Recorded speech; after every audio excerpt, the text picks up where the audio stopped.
lumala ang kanyang pagkalulong sa droga.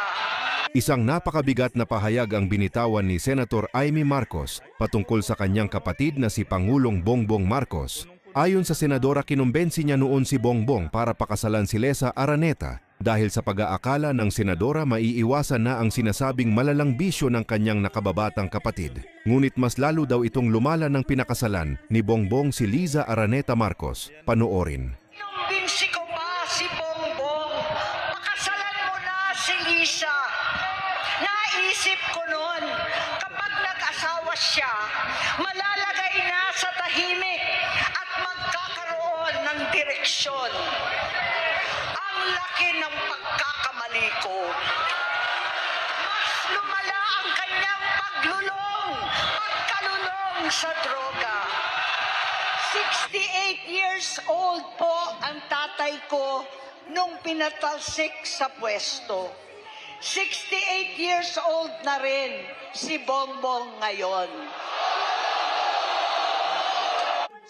Hindi ko kakayanin kung mapapahamak ka, kaya hinihingi ko na tayo'y umuwi na, mamahinga alang sa iyong kalusugan. Kaya kung mabigo at mawala sa iyo ang posisyon, pero hindi ko kayang mawala ka sa amin. Ayusin mo ang sarili mo. Magpagamot, alisin ang droga sa iyong sistema. Noon ng lahat ang mga testimonya ng aking ama patungkol sa kanyang ugali at gawain. Noon, dahil may tatay pa kami, hindi ko pa siya responsibilidad. Noong tumatanda, ay mas naging nakakabahala. Batid ko na nagda-drug siya.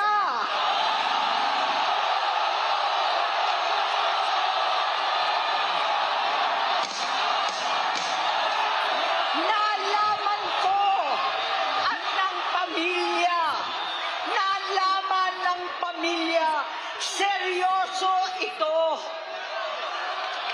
Minsan, kami ng Presidential Guard at Metro Gompa ang naglilinis tuwing nagpa-party po sila.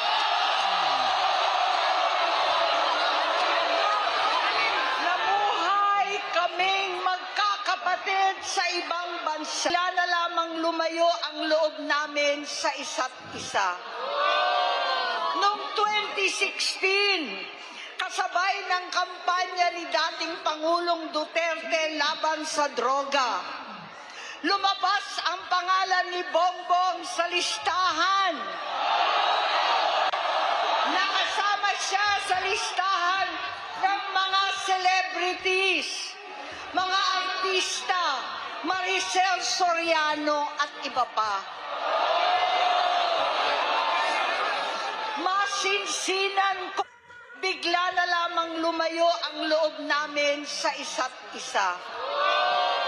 Noong 2016, kasabay ng kampanya ni dating Pangulong Duterte laban sa droga, lumabas ang pangalan ni Bongbong sa listahan.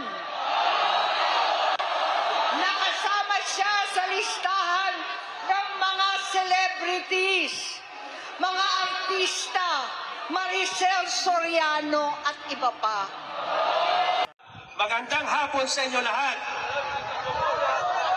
Ako hindi pumunta dito para imbitahan, kundi voluntary ako. Noong panahon ng mga Marcos, sinuportahan ko yan. Pero yung pagpagawa niya ngayon, nakabulustugan, kasinungalingan, si Marcos na bangag. Walang yayan. Si Marcos, tinulungan ko yan. From Region 1, Region 2 at 3. Putang ina mo, Marcos. Walang hiya ka. Tarantado ka. Kapag tayo magsalita, Marcos resign.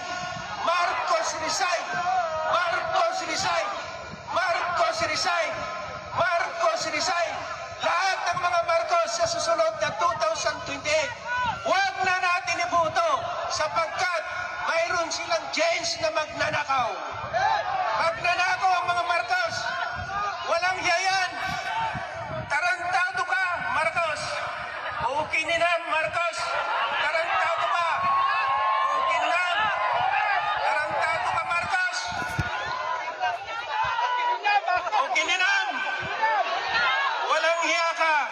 Sinungaling ka! Akala ko ikaw ang pag-asa ng bayan. Ikaw palang papatay sa bayan. Huwag naman po sanang ganito, mga kababayan ko. Buhay pa yung tao, pinagtitirik nyo na ng kandila. Pinapababa lang siya sa pwesto at pinapaimbestigahan lahat ng urakot sa kanyang gobyerno, sa kanyang pamamahala niya. Huwag niyong ipagtirik ng kandila.